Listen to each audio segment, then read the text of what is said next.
My father fired me after believing my brother's lies. "You're no longer my son," he yelled. 6 months later, I handed him the evidence that destroyed everything. I spent 12 years working every position at my father's $40 million manufacturing company, loading trucks at 5 a.m., running machines, managing logistics. Larry demanded it. "Earn your place or get out." So I earned it, became operations director. My brother Sean walked straight into VP of sales at 25 with no grunt work. Just a corner office, company car, and double my salary. My father called it strategic placement. What he meant was Sean was his favorite. 8 months before everything exploded, I noticed inventory discrepancies, purchase orders for materials that never arrived, inflated expense reports. Our CFO Arthur confirmed it. "We're looking at $300,000 minimum. Could be $500,000. I gathered 3 days worth of evidence and presented it to my father with Sean in the room. My father didn't look at the evidence, just stood up. "You're accusing your brother of theft? You've been trying to undermine him because you're jealous." Sean smiled. "Dad, Kai's been under stress, making mistakes, snapping at staff. I think he's having a breakdown and projecting onto me." 3 days later, my father called me to his office. HR was there. He slid a folder across. Purchase orders with my signature for $400,000 in materials never delivered. The exact same pattern I'd found in Sean's records, just with my name. "This is forged. I never authorized this. You're terminated. Security will escort you out." He shoved a resignation letter at me. "Sign it, and we don't press charges." "Dad, I'm not your dad. You're not my son." I signed. Had no choice.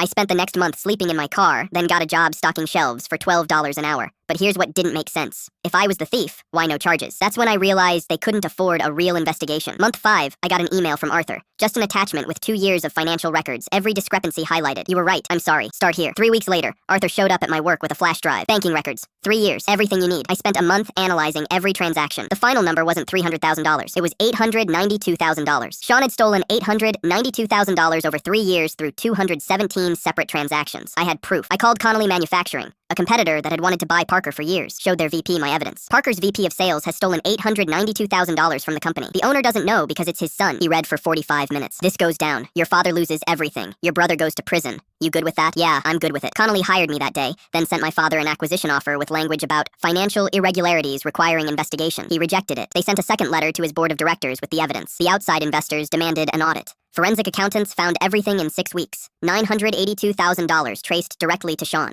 FBI grabbed him at the airport trying to flee to Cancun. Federal wire fraud, bank fraud, embezzlement. My father had a heart attack when the FBI showed up. Connolly offered $18 million for the company, 45% of previous value. Take it or face bankruptcy. Arthur called from the hospital. My father wanted to see me. He looked small in that bed. "Kai, I made a mistake. You made a choice. You chose to believe Sean without evidence. You chose to fire me without investigation. I'm sorry. Too late. You want to know what I did? I slept in my car for a month, stocked shelves for $12 an hour while Sean spent your money." I leaned forward. "Connolly's buying the company. Know who gave them the evidence? Your disowned son. I spent 6 months at rock bottom building the case that destroyed everything you built." His eyes widened. "You disowned me 6 months ago. Consider it mutual." I stood up. "I'm operations director at Connolly now. 40% raise over what I made here." Sean got 14 years federal time. My father signed the deal, walked away with $7 million after legal fees. I never went back.